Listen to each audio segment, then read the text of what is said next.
శ్రేష్టమైన నామమున చేరువచ్చిన ప్రియులందరికీ ప్రత్యేకమైన వందనాలు తెలియజేస్తూ ఉన్నాం. ప్రభు మహాకృపను బట్టి, ప్రభు మనకిచ్చినటువంటి ఈ ప్రభు దినాన్ని బట్టి ప్రభుకు స్తోత్రాలు చెల్లిస్తూ ఉన్నాం. ఉదయకాల సమయంలో ఇంతవరకు ప్రభుని ఆత్మతోనూ సత్యముతోనూ కృతజ్ఞతాస్తుతులు సమర్పించి ప్రభుని ఘనపరిచాం. దేవుని లేఖనంలో నుండి సామెతల గ్రంథం 3వ అధ్యాయంలో నుండి మొదటి వచనాన్ని మనం చదువుకొని వాక్య ధ్యానం చేసుకుందాం. నా కుమారుడా, నా ఉపదేశము మరువకుము, నా ఆజ్ఞలను హృదయపూర్వకంగా గైకొనుము. తర్వాత కూడా వచ్చును. అవి దీర్ఘాయువును, సుఖజీవముతో గడుచు సంవత్సరములను, శాంతిని నీకు కలుగచేయును. చదువుకున్న లేఖన భాగం ప్రభు మన వినికిడిలో ఆశీర్వదించునుగాక. సామెతల గ్రంథం 3వ అధ్యాయంలోని మాటను మనం చదువుకున్నాం. ఈ మాట మనం తరచుగా చాలా సందర్భాలలో విన్నాం. ఈ 3వ అధ్యాయంలో నా కుమారుడా అని సంబోధిస్తూ ఉన్నారు. కుమారుడు అనగానే క్రొత్త నిబంధన కోణంలో దేవుని నమ్మిన ప్రజలు, దేవుని పిల్లలు కదా. ఆయన ఎందరు అంగీకరించరో వారందరూ దేవుని పిల్లల అధికారం ఇచ్చాడు. ఆయన కుమారుడుగా, కుమార్తెలుగా మనం పిలవబడతా ఉన్నాం. 3వ అధ్యాయం సామెతల గ్రంథంలో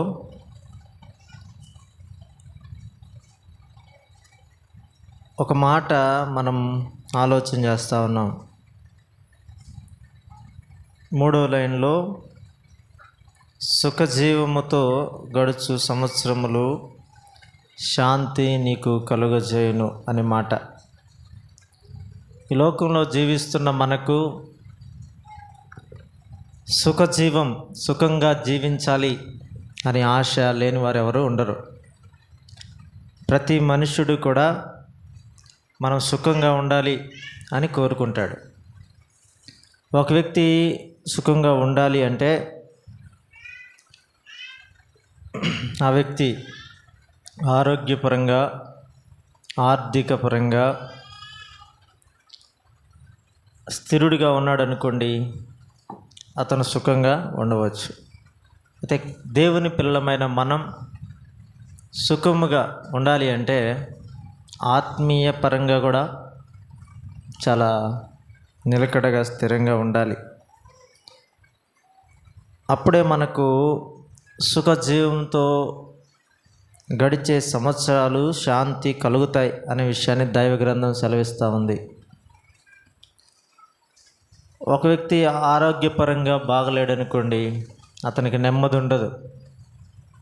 అనారోగ్య పరిస్థితుల్లో ఎవరైనా నెమ్మదిగా ఉంటారంటే ఉండలేరు. ఒక వ్యక్తి ఆర్థికంగా దిగజారిపోయి ఉంటే అతను కూడా నెమ్మదిగా ఉండలేడు. అలాగే దేవుని పిల్లలమైన మనం ఆత్మీయతలో తగ్గిపోతే మనం నెమ్మదిగా ఉండలేం. ఒక వ్యక్తి ఆత్మీయుడిగా ఉంటే ఇవన్నీ కూడా సమకూర్చబడతాయి. ఏవన్నీ? మనం ఆత్మీయులమైతే, దేవుని పిల్లలమయ్యి ఆత్మీయంగా దేవుని హత్తుకొని జీవించేవారమైతే మనం ఆర్థికంగా, అలాగే ఆరోగ్యపరంగా మనము సుఖజీవంతో గడిచే సంవత్సరాలని గడపవచ్చని బైబిల్ గ్రంథం సెలవిస్తూ ఉంది. 3వ అధ్యాయం సామెతల గ్రంథంలో నా కుమారుడా అని సంబోధిస్తూ 3వ అధ్యాయం అంతటిలో చాలా విషయాలను చెప్పాడు దేవుని గ్రంథంలో. 3వ అధ్యాయం మొదటి లైన్లో ఏం చెప్పాడంటే నా ఉపదేశమును మరువకుము అన్నాడు కదా. ఈ మాటను గురువారం మనము కొంత ధ్యానం చేశాం కదా. దేవుని మరవద్దు, దేవుని ఉపదేశాన్ని మరవద్దు. దేవునిని మరిస్తే నష్టపోతాం. దేవునిని మరవకుండా ఉంటే మనము మేలు పొందుకుంటాం, క్షేమాన్ని పొందుకుంటాం. అలాగే ఉపదేశాన్ని మరవకుండా ఉంటే మనము క్షేమాన్ని పొందుకుంటాం, మేలు పొందుకుంటాం అనే విషయాలను గురువారం బైబిల్ స్టడీలో ధ్యానం చేశాం. మళ్ళా సామెతల గ్రంథం 3వ అధ్యాయంలో ఉన్న మాట, నా ఉపదేశమును మరువకుము అంటూ రెండవ మాట చెప్పాడు. నా ఆజ్ఞలను హృదయపూర్వకంగా గై కొనుము అన్నాడు. దేవుని ఆజ్ఞలను హృదయపూర్వకంగా మనం గైకొన్నప్పుడు మనం సుఖముగా ఉండగలం అనే విషయాన్ని చూస్తూ ఉన్నాం. ఎందుకు దేవుని ఆజ్ఞలు అంత విశేషమైనవంటే, దేవుని ఆజ్ఞల వలననే దేవుని పిల్లలు జీవించాలి. దేవుని ఆజ్ఞలు ఆదికాండంలో మొట్టమొదటి మానవుడైన ఆదాముకు దేవుడు ఆజ్ఞాపించాడు. ఏదెనులో ఆదామును ఉంచాడు. ఆదాముతో పాటుగా ఆదాముకు కావలసిన సమస్తాన్ని ఉంచాడు. ఆదాము జీవించటానికి ఏదెనులో సమస్తమును సమకూర్చబడ్డాయి. ఆదాము ఒంటరిగా ఉన్నాడని చూసి ఆదాముకు సాటి అయిన సహాయాన్ని కూడా దేవుడు అనుగ్రహించాడు. అయితే ఒక ఆజ్ఞను దేవుడు వారికి ఇచ్చాడు. ఈ తోట చెట్లలో మీది ఏది తినకుండా అభ్యంతరం లేదు, కానీ మధ్యనున్న ఈ పండును మీరు తినవద్దు. ఏం పండుది? మంచి చెడును తెలివినిచ్చు వృక్ష ఫలములను తినవద్దు అన్నాడు. ఒకే ఒక మాట దేవుడు అంత స్వతంత్రాన్నిచ్చి ఒక ఆజ్ఞను తొలి మానవుడైన ఆదాముకు చెప్పాడు. ఆ ఒక్క ఆజ్ఞను మీరిన ఆదాము పాపాన్ని తీసుకొని వచ్చాడు. దేవుని ఆజ్ఞను మీరితే అది పాపముగా పరిహరింపబడతా ఉంది. ఎందుకు దేవుడు ఆ ఆదికాండము నుండి నేటి వరకు కూడా దేవుని ఆజ్ఞలను అంతగా ఎత్తి చూపిస్తూ వస్తూ ఉన్నాడంటే, మానవుడు దేవుని ఆజ్ఞల విషయంలో తప్పిపోతా ఉన్నాడు. ఆదాము తప్పిపోయాడు అని మనం చెప్తాం. ఆదాము వల్లే వచ్చింది ఈ పాపం అని మనం అంటాం. కానీ మనము దేవుని ఆజ్ఞలను తరచుగా మనం మీరుతా ఉన్నాం. యోహాను రాసిన మొదటి పత్రిక అన్నాడు, ఆజ్ఞ అతిక్రమమే పాపం అన్నాడు. మనం కూడా ఆజ్ఞలు అతిక్రమించి పాపం చేస్తూ ఉన్నామనే విషయాన్ని జ్ఞాపకం చేస్తూ ఉన్నాడు. 3వ అధ్యాయంలో సామెతల గ్రంథంలో నా ఆజ్ఞలను హృదయపూర్వకంగా గైకొనుము అన్నాడు. దేవుని ఆజ్ఞలను హృదయపూర్వకంగా గైకొనాలి అన్నాడు. ఆ లేఖనాల్లో కొన్ని మాటలు అలా మనం ఆలోచన చేద్దాం. లేఖనాలలో కొన్ని మాటలు మనం అలా ఆలోచించేద్దాం. కీర్తనల గ్రంథం 119వ కీర్తన 86వ చరణం.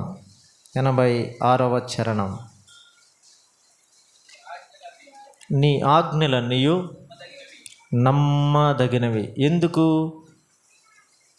సామెతల గ్రంథం 3:1 మనం చదివాం, నా ఆజ్ఞలు నీవు హృదయపూర్వకంగా గైకొనుము అని చెప్పాడంటే, దేవుని ఆజ్ఞలు ఎలాంటివి? నమ్మదగిన దేవుని ఆజ్ఞలను హృదయపూర్వకంగా మనం గైకొనడం ద్వారా మనకు సుఖజీవముతో గడిచే సంవత్సరాలు శాంతి కలుగుతాయి అని మనం చూస్తూ ఉన్నాం. మనం ఆశపడుతున్న సుఖజీవముతో కూడిన దినాలు మనం అనుభవించాలి అంటే దేవుడు చెప్తున్న ఒకే ఒక సూత్రం, మొదటి సూత్రం ఏమిటంటే, మీరు నా ఆజ్ఞలను హృదయపూర్వకంగా గైకొనండి అన్నాడు. గైకొనండి అనే దానికి ఇంకొక ఎక్కువగా చెప్పాడు. హృదయపూర్వకంగా అన్నాడు. హృదయం అంతటిలో దేవుని ఆజ్ఞలను నింపుకోవాలి, పట్టుకోవాలి, వాటిని గైకొనాలి, వాటి ప్రకారం మనం జీవించాలి. అప్పుడు మనము సుఖజీవంతో కూడిన సంవత్సరాలను మనము పొందుకోగలం, శాంతిని మనము అనుభవించగలం అనే విషయాన్ని మనము లేఖనాల్లో చూస్తూ ఉన్నాం. ఈ ఒక్క మాటను మనము చూద్దాం. మరొక మాట కూడా 119వ కీర్తనలో 143వ చరణం కూడా చదవండి. 143వ చరణం.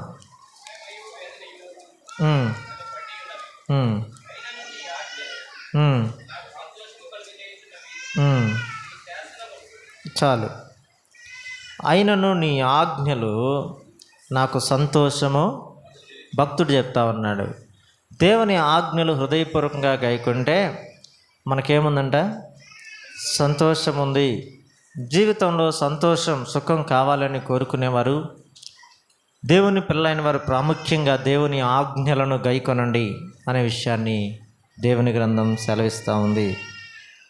యోహాను రాసిన సువార్తలో ఒక మాట క్రొత్త నిబంధనలో చూద్దాం.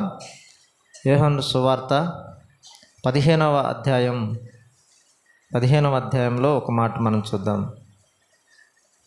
యోహాను సువార్త 15వ అధ్యాయం 14వ వచనం 14. నేను మీకు ఆజ్ఞాపించే వాటిని చేసిన యెడల మీరు నా స్నేహితులై. దేవుడు ఆజ్ఞాపించినవి చేయటం ద్వారా దేవునికి స్నేహితులవుతారు.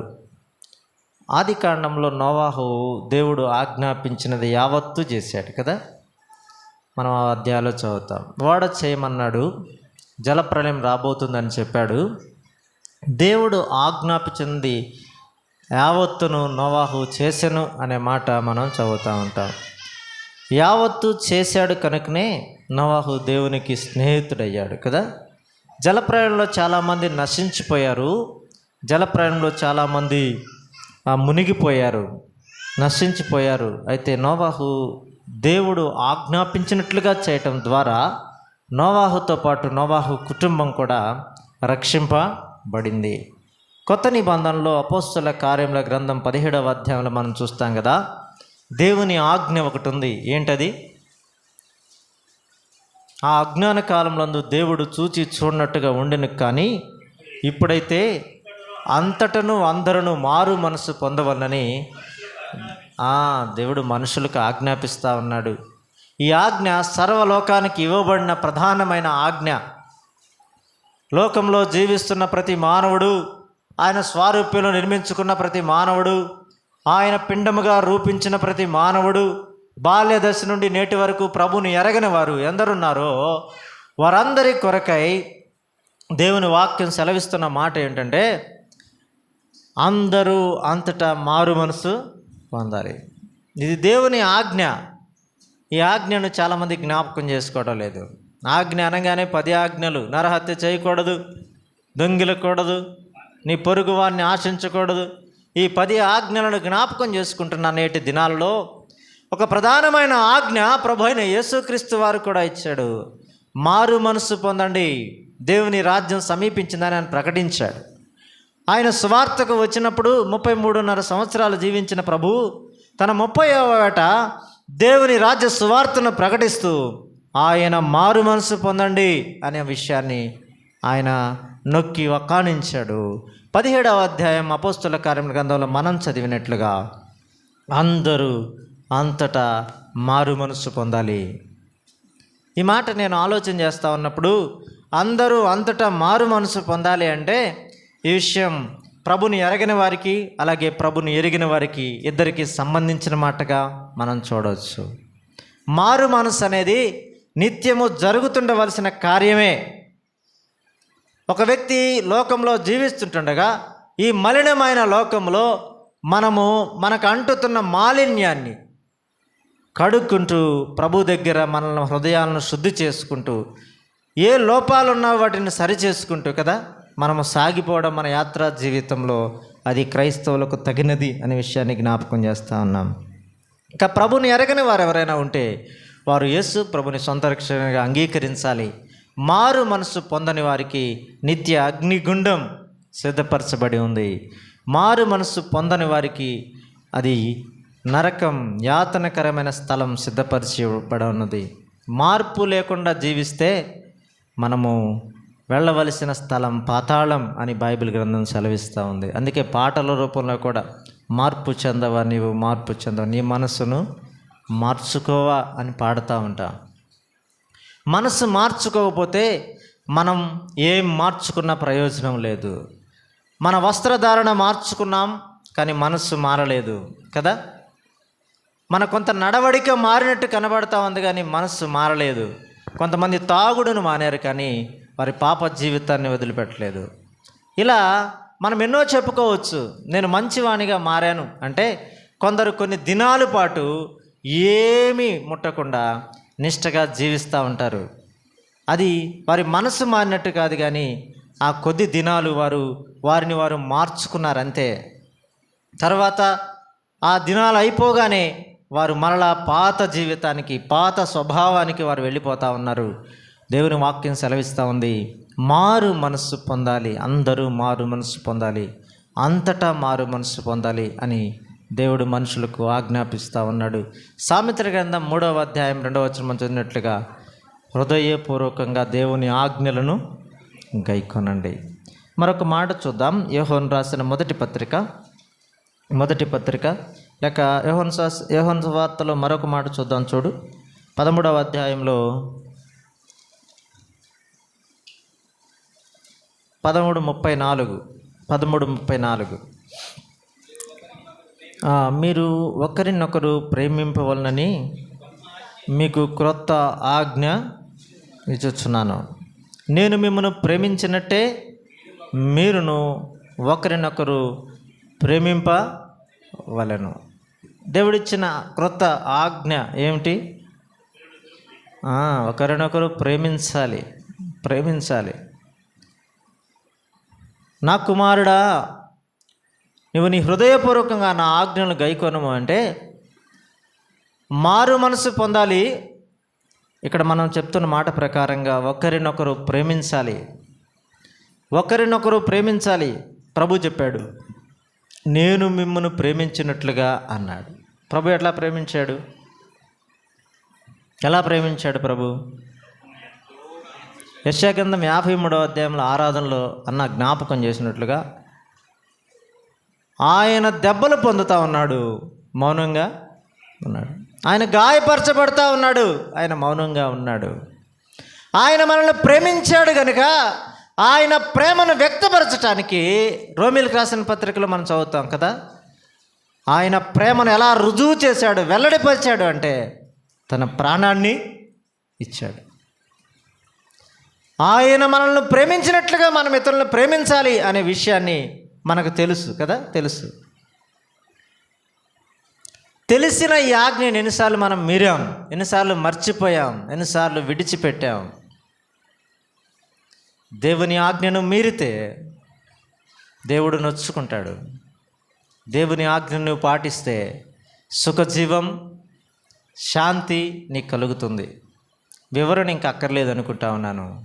దేవుని ఆజ్ఞ, నిన్ను వలె నీ పొరుగువాన్ని ప్రేమించు. మారు మనసు పొందటం ఒక ఆజ్ఞ అయితే ప్రేమించటం మరొక ఆజ్ఞ. దేవుని ఆజ్ఞ చాలా విశేషమైనది అనే విషయాన్ని జ్ఞాపకం చేస్తూ ఉన్నాం. ఇంకా ఇదే యోహాను రాసినటువంటి పత్రికలో దేవుని ప్రేమను గురించి కదా, కనపడుతున్న నీ సహోదరుని ప్రేమింపనివాడు దేవుని ఎలాగూ ప్రేమింపగలడు అనే మాట మనం చూస్తాం. ఆజ్ఞకు దేవునికి అనుసంధానంగా ఉంది ఈ మాట. దేవుని ప్రజలను ప్రేమిద్దాం, దేవుని స్వారూప్యములో ఉన్నవారిని ప్రేమిద్దాం. ఈ విషయాలు జ్ఞాపకం చేస్తూ ఉన్నాడు. మొట్టమొదటి మాట, దేవుని ఆజ్ఞలను మనం హృదయపూర్వకంగా గైకొనడం అంటే పాటించటం, అవలంబించటం, అనుసరించటం, జీవించటం. ఒక మాటలో చెప్పాలంటే దేవుని ఆజ్ఞల ప్రకారం జీవించటం ద్వారా మనకేముంది? సుఖజీవం, శాంతి మన జీవితాలలో ఉంది అనే విషయాన్ని జ్ఞాపకం చేస్తున్నాం. ఇక రెండవ మాటకి మనం వద్దాం. రెండవ మాటకి సామెతల గ్రంథం 3వ అధ్యాయం 5వ వచనం 5. నీ స్వబుద్ధిని ఆధారము చేసుకొనక నీ పూర్ణ హృదయముతో యెహోవా యందు నమ్మిక ఉంచుము. అక్కడ ఒక మాట ఉపయోగించాడు కదా, ఏమన్నాడు? నీ స్వబుద్ధిని ఆధారం చేసుకొనక అన్నాడు. ఈ మాట జ్ఞాపకం చేయాలనుకున్నాను. స్వబుద్ధి అంటే సొంత ఆలోచనే. చాలామందిని అడిగి చూడండి, ఎవరైనా యేసు ప్రభుని నమ్ముకున్నావా అంటే వాళ్ళ మంచి అలవాట్లను చెప్తారు. మంచి అలవాట్లు, నాకేం అలవాట్లు లేవన్నా, నేను అలా నేను అది చేయను ఇది చేయను అని చెప్తారు. దేవుని నమ్మడం వేరు కదా, దేవుని ఎరగడం వేరు. దేవుని హృదయపూర్వకంగా నమ్మడం వేరు, ఆయన హృదయంలో చేర్చుకోవడం వేరు. చాలామంది క్రైస్తవ కుటుంబాలలో ఒకవేళ తల్లిదండ్రులు ప్రభుని ఎరిగిన వారైతే బిడ్డలు అడిగి చూడండి ఎవరినైనా, వాళ్ళు ఏం చెప్తారు? మేము ప్రార్థనకి వెళ్తాం, మా నాన్న వెళ్తాడు ప్రార్థనకి, మా అమ్మ వెళ్తుంది ప్రార్థనకి అంటారు. యవనస్తుల్ని ఏమైనా అడిగి చూడండి, వాడు ప్రభువుని ఎరక్కపోయినా క్రైస్తవ కుటుంబాల్లో జన్మించారు కనుక వారు ఏమంటారంటే, యేసు ప్రభు మీకు తెలుసా అంటే తెలుసు, ఆయన మా దేవుడు అంటారు. ఎలా దేవుడు? దేవుని హృదయంలో అంగీకరించకుండా ఆయన నీకు దేవుడు ఎలా అవుతాడు? ఆయన సమస్త జనులకు దేవుడే, యేసుక్రీస్తు అందరికీ ప్రభువే. అయితే ఎవరైతే ఆయన స్వరక్షకునిగా అంగీకరిస్తారో, ఎవరైతే వారి పాప క్షమాపణ అనుభవాన్ని పొందుతారో వారు మాత్రమే దేవుని పిల్లలు. క్రిస్మస్ సందర్భంగా లేదా మరొక సందర్భంగా నామకార్థ భక్తి క్రైస్తవ కుటుంబాల్లో ఉన్న బిడ్డలు ఎలాగూ ఉన్నారు అనే విషయాన్ని జ్ఞాపకం చేస్తారు. వారి సబుద్ధిని ఆధారం చేసుకొని దేవుణ్ణి ఎరగకుండానే వారు మా దేవుడని నమ్మి అలాగూ జీవిస్తూనే ఉన్నారు. హృదయంలో పాప క్షమాపణ అనుభవం లేదు, ప్రభువుని ఎరగాలనే దృక్పథం వారిలో లేదు. నేను కూడా నా చిన్నతనంలో మా తాతయ్య వెలుగోరుపాలెంలో దేవుని పరిచర్య జరిగించాడు కనుక ఎవరైనా అడిగితే నేను చెప్పేవాడిని, మా తాతయ్య పాస్టర్ అని చెప్పేవాడిని. అలా అనేవాడిని. కానీ నాకు 2004లో దేవుని స్వార్థ విన్న తర్వాత ప్రభుని అంగీకరించాను, పాప క్షమాపణ అనుభవాన్ని పొందుకున్నాను. అలా వ్యక్తిగతంగా ప్రభుని అంగీకరించాలి. ప్రతి ఒక్కరూ దేవునిని స్వరక్షకునిగా అంగీకరించాలి. హృదయంతో దేవుని పట్టుకోవాలి, హృదయంలో దేవుని చేర్చుకోవాలి. నామకార్థంగా క్రైస్తవ కుటుంబాల్లో జన్మించి ఆయన మా దేవుడు అంటే ఆయన నీ దేవుడే, కానీ ఆయన నీ రక్షకుడు కాదు. ఆయన సమస్త జనులకు దేవుడు, సమస్తాన్ని సృజించిన దేవుడు, సమస్తానికి జీవాన్ని ఊపిరిని ఇస్తున్న దేవుడు, సమస్తాన్ని పోషిస్తున్న దేవుడు, సమస్తాన్ని నిర్వహిస్తున్న దేవుడు, సమస్తానికి ఆధారభూతుడైన దేవుడు. అది వాస్తవమే. కానీ ఆయన నీ దేవుడయ్యాడా? ఆయన నీ రక్షకుడయ్యాడా? ఆయన్ని హృదయంలో చేర్చుకున్నావా? ఈ కోణంలో సామెతల గ్రంథంలో 5వ వచనాన్ని మరొకసారి మనం చదువుదాం. సామెతల గ్రంథం 3వ అధ్యాయం. నీ స్వబుద్ధిని ఆధారము చేసుకొనక నీ పూర్ణ హృదయముతో యెహోవా యందు నమ్మిక ఉంచుము. ఇది నమ్మని వారికి సంబంధించిన మాటగా మనం ధ్యానించాం. నమ్మిన వారు కూడా ఆయనను పూర్ణ హృదయముతో నమ్మాలి కదా. చాలా సందర్భాలలో కష్ట సమయాలలో మనము ప్రభువు పైన పూర్తిగా ఆనుకోలేకపోతా ఉన్నాం కదా. ఎవని మనసు నీ మీద ఆనుకున్న వాడిని పూర్ణ శాంతి గలవానిగా చేస్తానని దైవగ్రంథం సెలవిస్తూ ఉంది. ఆయన మీద పూర్తిగా ఆనుకోవాలి. చూడండి 5వ వచనంలో, నీ పూర్ణ హృదయంతో యెహోవా యందు నమ్మిక ఉంచుము. ఎక్కడ కొరత ఉంచొద్దు, అనుమానం ఉంచొద్దు కదా, అనుమానం ఉంచొద్దు, నమ్మిక ఉంచండి. యాకోబు పత్రికలో చెప్పాడు కదా. యాకోబు పత్రికలో ప్రార్థన గురించి చెప్తూ సంశయం లేకుండా అడగాలి దేవుణ్ణి. సంశయించకుండా అడిగితే ఆయన సమస్తాన్ని ఇస్తాడు. ఒకవేళ సంశయించిన వాడు సముద్ర తరంగాన్ని పోలి ఉన్నాడు అనే విషయాలు చెప్తా ఉంటాడు. భక్తి జీవితంలో కూడా అంతే. ప్రభువుని పూర్ణంగా ఎరక్క ఆయన పైన పూర్తిగా ఆనుకొనక కొన్నిసార్లు మనం ఏం చేస్తామంటే కొద్దిగా దేవుని పైన కొద్దిగా లోకం పైన మనము ఆలోచన పెడతా ఉన్నాం అనే విషయాన్ని చూస్తూ ఉన్నాం. దేవుని పైన అలాగే లోకం పైన మన ఆలోచన ఉండటానికి వీల్లేదు. దేవుని వాక్యం చెప్తా ఉంది, ఉంటే వెచ్చగా ఉండు, లేకపోతే చల్లగా ఉండు. నులివెచ్చగా ఉంటే నా నోట నేను ఉమ్మి వేస్తాను అని దైవ గ్రంథం ప్రకటన గ్రంథంలో చెప్తా ఉంది. దేవుని వాక్యాన్ని మనం ఎరుగుతూ ఉంటుండగా రెండవ మాట చూస్తూ ఉన్నాం, మనం మన పూర్ణ హృదయముతో దేవుని యందు నమ్మిక ఉంచాలి. ఇర్మియా గ్రంథం 17వ అధ్యాయం 7వ వచనంలో, ఇర్మియా 17:7 ఒక మాట మనం చదువుతాం.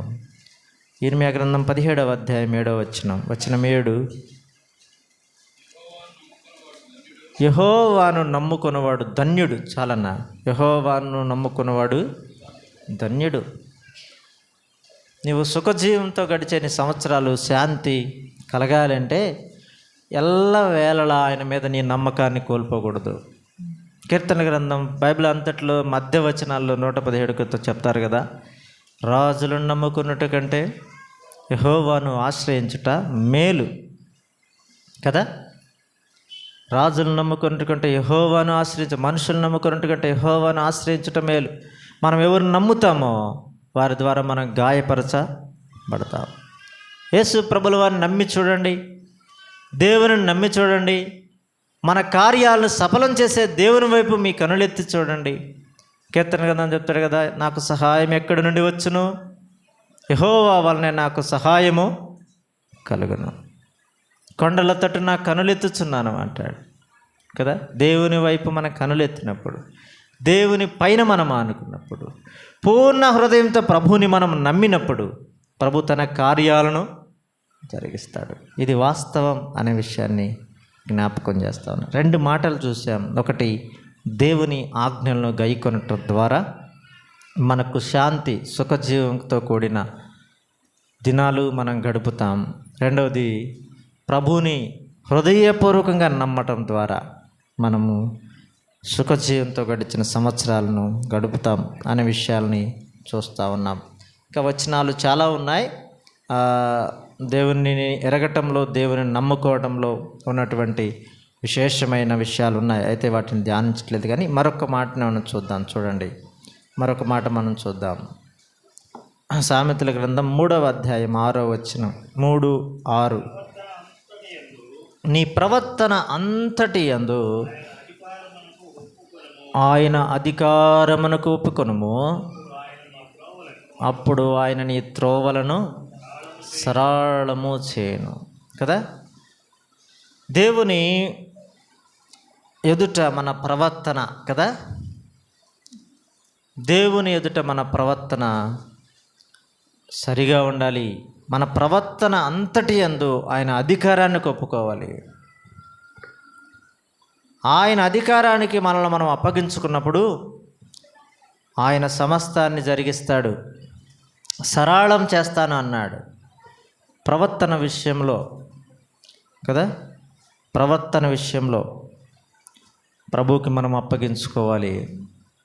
మనం ప్రవర్తించే ప్రవర్తన, దేవుని మందిరంలో జనులు ఎలాగూ ప్రవర్తించవలనో అనే మాట మనం చూస్తూ ఉన్నాం కదా. దేవుని మందిరంలో మన ప్రవర్తన ఎలా ఉంది, సమాజంలో మన ప్రవర్తన ఎలా ఉంది, ఈ విషయాలు మనం ఆలోచన చేస్తూ ఉన్నాం. యోసేపు ఐగుప్తులో ఉన్న తండ్రి ఎదుట ఉన్న అన్నదమ్ములు పాపం చేస్తూ ఉంటే చెడుతనాన్ని తండ్రికి చెప్పేవాడు. యోసేపే పాపం చేసే అవకాశం వచ్చినా యోసేపు పాపానికి దూరంగా పారిపోయాడు, ప్రవర్తనను కాపాడుకున్నవాడు. దానియేలు, షడ్రక్, మెషక్, అబేద్నెగోలు కూడా వారు ఉన్న స్థలాల్లో వారి ప్రవర్తన కనుపరిచారు. దానియేలు దేవుడే నిజమైన దేవుడు అని చెప్పగలిగారు. మన ప్రవర్తన ప్రభువుని ప్రదర్శిస్తుంది అనే విషయాన్ని జ్ఞాపకం చేస్తూ ఉన్నాం. మన ప్రవర్తన అంతటి యందు ప్రభువుకి అప్పగించుకున్నప్పుడు ఆయన మన ప్రవర్తనను సరిదిద్ది సవరణ చేసి ముందుకు తీసుకెళ్తాడు అనే విషయాన్ని చూస్తాం. ఇర్మియా గ్రంథం 10వ అధ్యాయంలో ఒక మాట చూడండి, 23వ వచనం.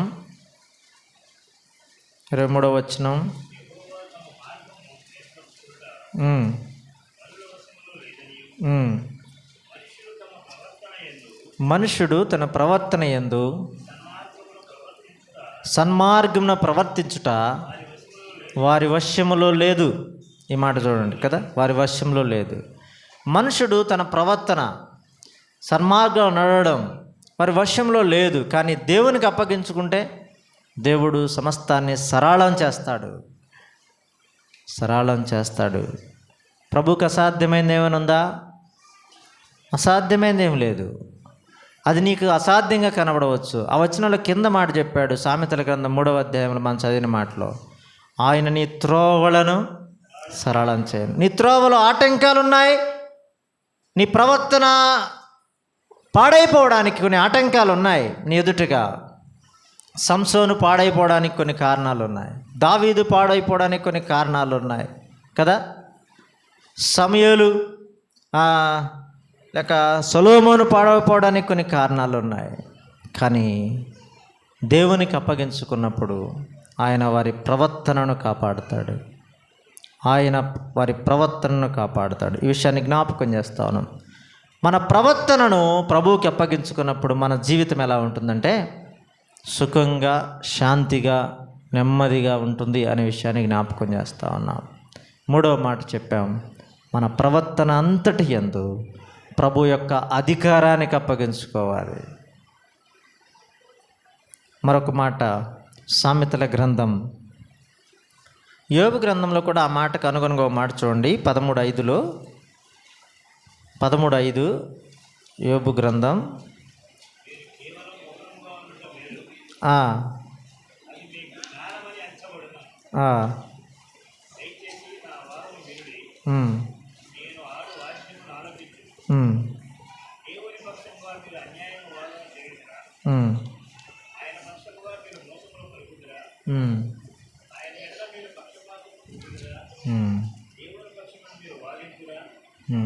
ఒకలే 15 చదువుదాం. ఇదిగో ఆయన నన్ను చంపినను నేను ఆయన కొరకు కనిపెట్టుచున్నాను, ఆయన సన్నిధిని నా ప్రవర్తన న్యాయమని రుజువుపరుతును. ఈ మాట మనం చెప్పగలగాలి.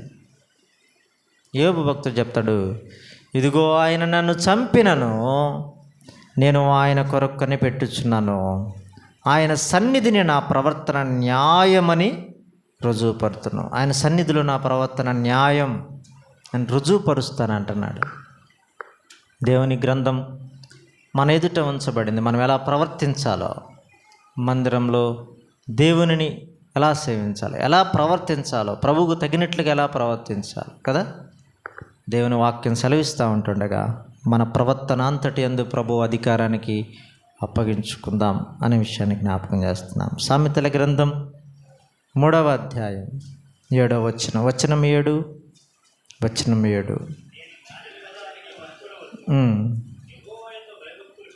యెహోవా యందు భయభక్తులు కలిగి చెడుతనం విడిచిపెట్టుము, అప్పుడు నీ దేహమునకు ఆరోగ్యమును నీ ఎముకలకు సత్తువయు కలుగును అనే మాట మనం చూస్తూ ఉన్నాం. యెహోవా యందు భయభక్తులు కలిగి ఉండటం అనే మాట చెప్పాడు. భయభక్తులు కలిగి అనే మాటలో వెంటనే ఒక మాట చెప్పాడు, చెడుతనమును విడిచి. యెహోవా యందు భయభక్తులు కలిగి ఉండడం అనే మాట ద్వారా మనం 4వ మాట ఆలోచన చేస్తూ ఉన్నాం. దేవుని యందు భయభక్తులు కలిగి ఉండాలి. ఆయన యందు భయభక్తులు గల వారి చుట్టూ ఆయన దూత కావలి ఉండును అనే మాట చూస్తాం. యెహోవా యందు భయభక్తులు గలవాడు ఇలాగూ వర్ధిల్లును అనే మాట చూస్తూ ఉన్నాం. యెహోవా యందు భయభక్తులు గలవాడు ఆయన త్రోవల్లో నడుచును అనే మాట చూస్తూ ఉన్నాం. యెహోవా యందు భయభక్తులు గలవాడు ఇలాగూ ఫలించును, లేఖనాల్లో చాలా మాటలు ఇలా చూస్తూ ఉన్నాం. దేవుని యందు భయము, భక్తి కలిగి మనం ఉండటం ద్వారా మన జీవితం సుఖంగా, నెమ్మదిగా, సమాధానంగా ఉంటుంది అనే విషయాన్ని చూస్తూ ఉన్నాం. వచనాలు మనము ఎక్కువ ఆలోచించట్లేదు, కానీ ఒక చిన్న మాట జ్ఞాపకం చేస్తాను చూడండి. చిన్న మాట జ్ఞాపకం చేస్తూ ఉంటాం. సామెతల గ్రంథంలో ఒక మాట మనం చూద్దాం. సామెతల గ్రంథంలో 14వ అధ్యాయం 27వ వచనం 27, యెహోవా యందు భయభక్తులు కలిగిండుట జీవపు ఊట. జీవపుట చాలు. అలాగే 9:10 వచనం 10, 9వ అధ్యాయం 10వ వచనం సామెతల గ్రంథం.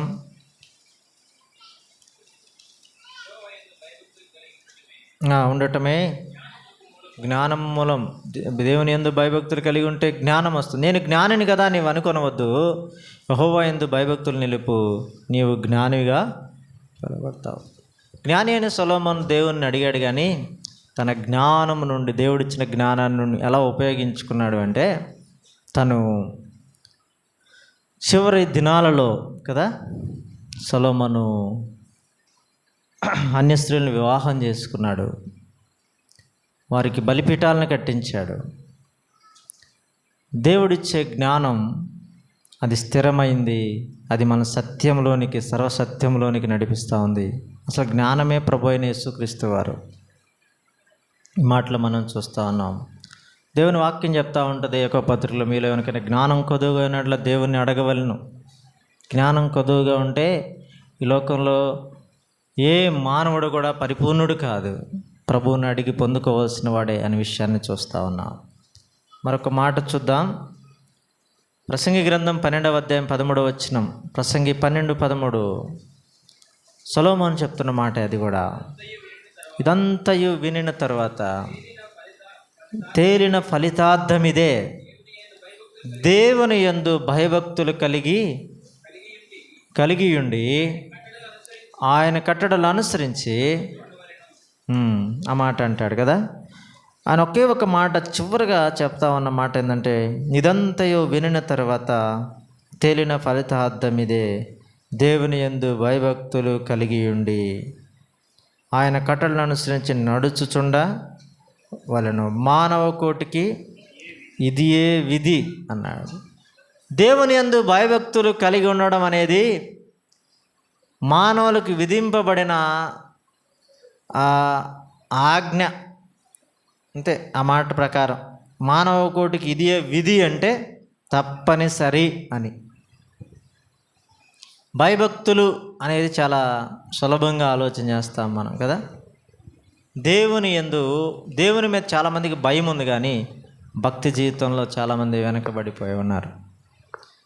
ఏం భయం అంటే, దేవుని మీద భయం, మందిరానికి రాకపోతే ఏమన్నా నష్టం జరిగిద్దేమో, లేకపోతే దేవునికి ఏమైనా ఇవ్వకపోతే నష్టం జరిగిద్దేమో, ఈ భయం కాదు. దేవుడు ఉన్నాడు, ప్రతిదీ చూస్తున్నాడు, ఆయన కంటికి కనుమరుగైంది ఏదీ లేదు, ఆయన సమస్త కార్యాలను చూస్తున్న దేవుడు. మనల్ని ఆయన చూస్తున్నాడనే భయం మనలో ఉన్నప్పుడు మనము దేవుని ఎదుట నిలబడగతాం కదా. దేవుని ఎదుట నిర్భయంగా నిలబడగలుగుతాం, నిరపరాధులుగా నిలబడాలి ఆయన ఎదుట. సంఘం ఒకనాడు నిరపరాధులుగా నిలబడాలి, ఎత్తబడే గుంపులో ఉండాలి అంటే మనలో దేవుని యందు భయము, భక్తి కలిగిన జీవితం ఉండాలి. యోబు గురించి దేవుడు ఏం చెప్పాడు? ఉజు దేశమందు ఒక మనుషుడు ఉన్నాడు, అతడు నా యందు భయభక్తులు కలిగిన వాడు, యథార్థవర్తనుడు అని చెప్పాడు. చెడుతనాన్ని విసర్జించిన వాడు. ఇందాక మనం చదివిన సామెతల గ్రంథం ప్రకారం అది లేకపోవడం ద్వారా యోబును దేవుడు ఏం చెప్తాడంటే భయభక్తులు కలిగిన వాడు అన్నాడు. మనం కూడా దేవుని యందు భయభక్తులు కలిగిన వారమైతే మనలో ఏ చెడుతనం ఉండదు, ఏ కళంకం ఉండదు,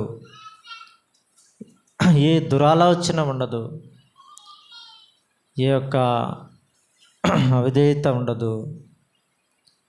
ఒకవేళ నిత్యము ఆ ప్రభు సన్నిధిలో మనము ఆయన ప్రవర్తనకు మనం అధికారానికి అప్పగించుకున్న వారం కనుక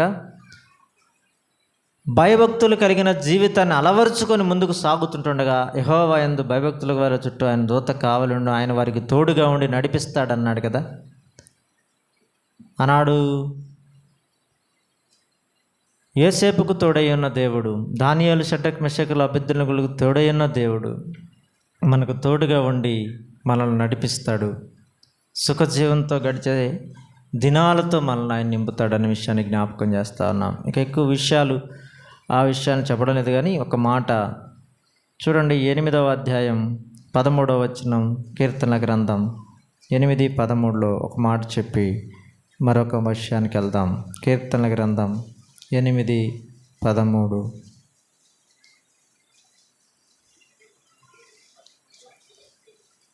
సామెతలన్నా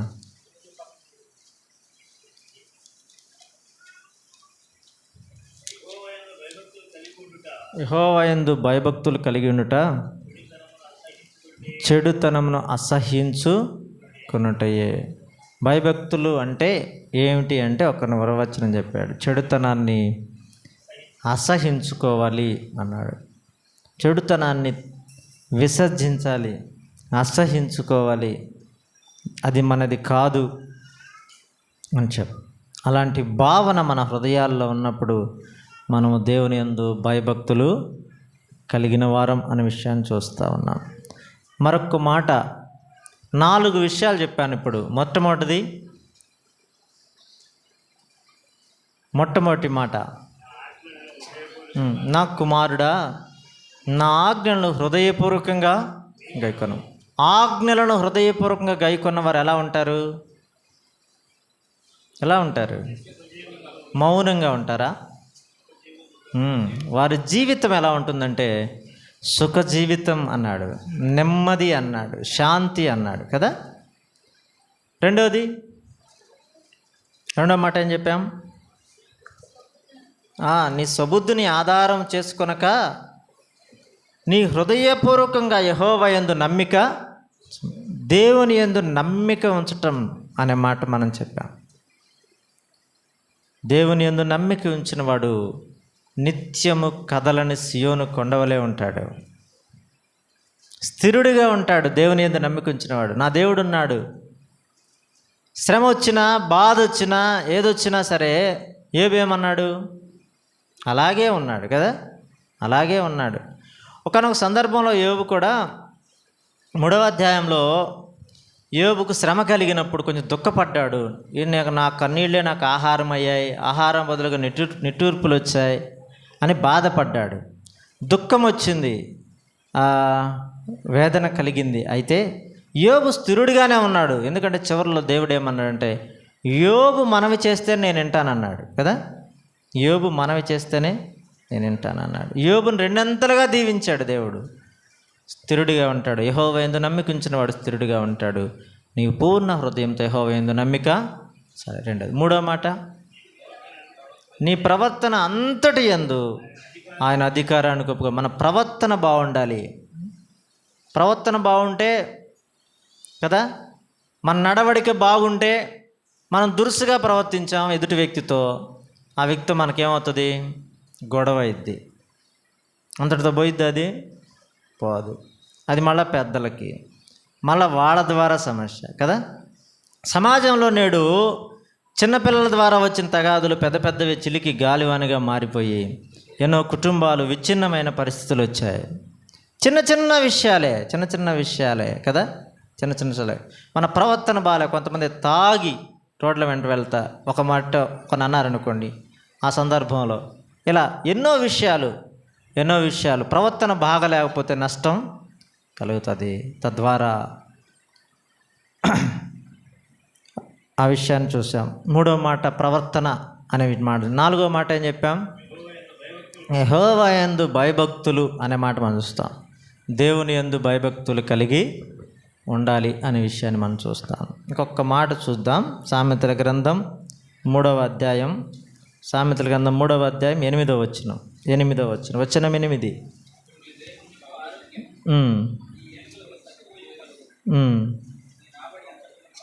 నీ రాబడి అంతటిలో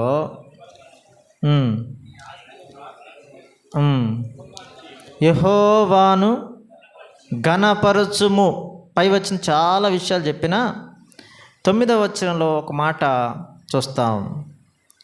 యెహోవాను ఘనపరచుము అన్నాడు.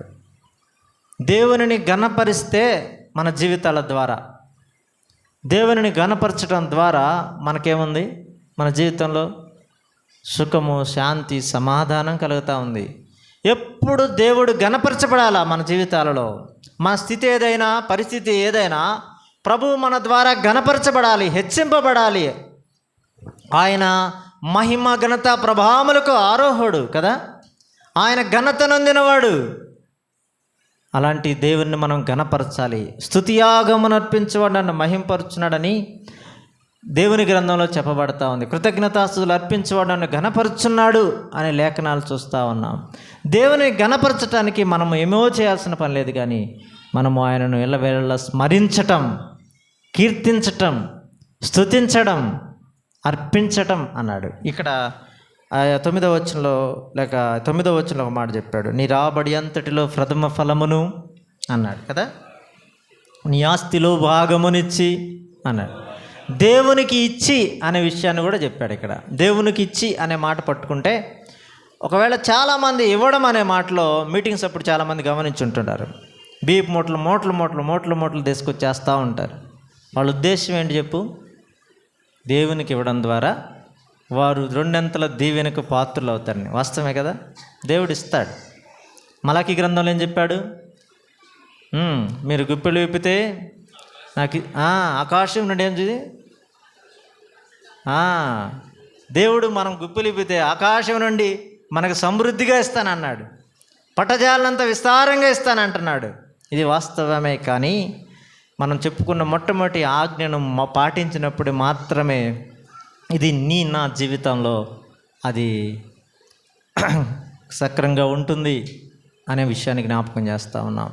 మారు మనసు అనుభవం లేకుండా ప్రభుకు నీవు ఏమిచ్చినా, ఎంత ఇచ్చినా అది లోకంలో సామెత ప్రకారం బూడిదలో పోసిన పన్నీరు. ప్రభువుకు నీ హృదయం ఇచ్చి చూడు, ఆయనకు రూపాయి ఇవ్వు కష్టపడి, ప్రభు నిన్ను వృద్ధిల్లింపజేస్తాడు. ఆయన రాబడి అంతటిలో ప్రభువుకి ఇచ్చి అనే మాటలో ధన సంబంధమైన విషయాలను చాలామంది ఇవ్వడానికి ఇష్టపడతా ఉన్నారు, కానీ ప్రభువుకి ఇచ్చే సమయాన్ని ఇవ్వలేకపోతూ ఉన్నారు. ఎంతమంది ఇస్తారు సమయాన్ని? ఎంతమంది ప్రభు దగ్గర సమయాన్ని దొంగిలిస్తూ ఉన్నారు? మలాకీ గ్రంథం మనం చదువుకున్న 3వ అధ్యాయం ప్రకారంగా మీరు నా దగ్గర దొంగిలుతురా అనే మాట అంటాడు కదా. ఆయన దొంగిలిస్తూ ఉన్నాం, దొంగలుగా చూస్తున్నాడు దేవుడు మనల్ని. ప్రథమ ఫలం, దశమ భాగం, వీటన్నిటికన్నా ప్రాధాన్యమైంది ఏమిటంటే ప్రభువుకి నీ హృదయాన్ని ఇవ్వాలి. రెండోది ప్రభువుకి నీ సమయాన్ని ఇవ్వాలి. తద్వారా నీవు దేవునితో సుఖజీవమైన సంవత్సరాలు, అలాగే శాంతి సమాధానం కలుగుతూ ఉంది. ప్రభువుకి ఇచ్చే సమయాన్ని నువ్వు వ్యర్థంగా అవలంబిస్తూ ఉంటే దేవుడు నేను దొంగగా చూస్తూ ఉన్నాడు. 5 విషయాలు చెప్పాను. మొట్టమొదటి మాట, దేవుని ఆజ్ఞను హృదయపూర్వకంగా గైకొనాలి. రెండోది, ఆయన్ను పూర్ణ హృదయంతో నమ్ముకోవాలి. మూడోది, ఆయన యందు భయభక్తులు, ప్రవర్తన ఎంతటి యందు ఆయన అధికారానికి అప్పగించుకోవాలి. నాలుగవది, భయభక్తులు ఉండాలి. ఐదవది, ఆయనను ఘనపరచాలి. ఆయన ఘనపరిచే విధానం చాలా ఉన్నాయి. స్తుతించడం ద్వారా, ఇవ్వడం ద్వారా ప్రభుని ఘనపరచ. ఏ విషయాల్లో మనం వెనకబడ్డామో తిమోతి పత్రికలో చెప్తాడు, మీరు నెమ్మదిగాను సుఖంగాను బ్రతుకు నిమిత్తం మనుషులందరి కొరకు, రాజుల కొరకు, అధికారుల కొరకు, అందరి కొరకు ఏం చేయాలన్నాడు? ప్రార్థన చేయాలన్నాడు. ఇది కూడా మన జీవితాలకు ప్రధానమైంది, మనం సుఖంగా జీవించడానికి అవసరమైంది అనే విషయాన్ని చెప్తా ఉన్నాం. అలాగే మరొక మాట కూడా జ్ఞాపకం చేస్తాను. కీర్తన గ్రంథంలో చెప్తాను, నీ సన్నిధిని నిత్యము సంతోషం ఉంది అంటాడు. నీ సన్నిధిలో నిత్య సుఖములు ఉన్నాయి అంటాడు. దేవుని సన్నిధిలో మనం గడపడం ద్వారా మనము మన జీవితాలలో సుఖము, శాంతి, సమాధానాన్ని పొందుకొని మన జీవితాలని అవలంబించుకొనగలం. ఇందుకొరకే ప్రభు అయిన యేసుక్రీస్తు వారు తన బిడ్డలైన వారిని, నా కుమారుడా నా ఆజ్ఞలను హృదయపూర్వకంగా గైకొనండి, నా కుమారుడా నా యందు భయభక్తులు ఉంటుంది, నా కుమారుడా నీ ప్రవర్తన అంతా నాకు అప్పగించుకో నా కుమారుడా అని చెప్తూ, సామెతల గ్రంథంలో మనం చదివిన వచనాలు, కింద వచనాలు చదవండి. అక్కడ మీకు సమృద్ధి అనే మాట, ఆరోగ్యం అనే మాట కదా, ఆ విషయాలు కనబడతా ఉన్నాయి. నీ త్రోవలు సరళం చేస్తానని దేవుడు తన వాగ్దానాలను మన ఎదుట నిలవబెడతా ఉన్నాడు. ఈ విషయాలు మీ హృదయాల్లో ఉంచుకోనండి. ప్రభు కొరకు జీవించండి. ప్రభు ఈ మాటలు దీవించును గాక. ఆమేన్.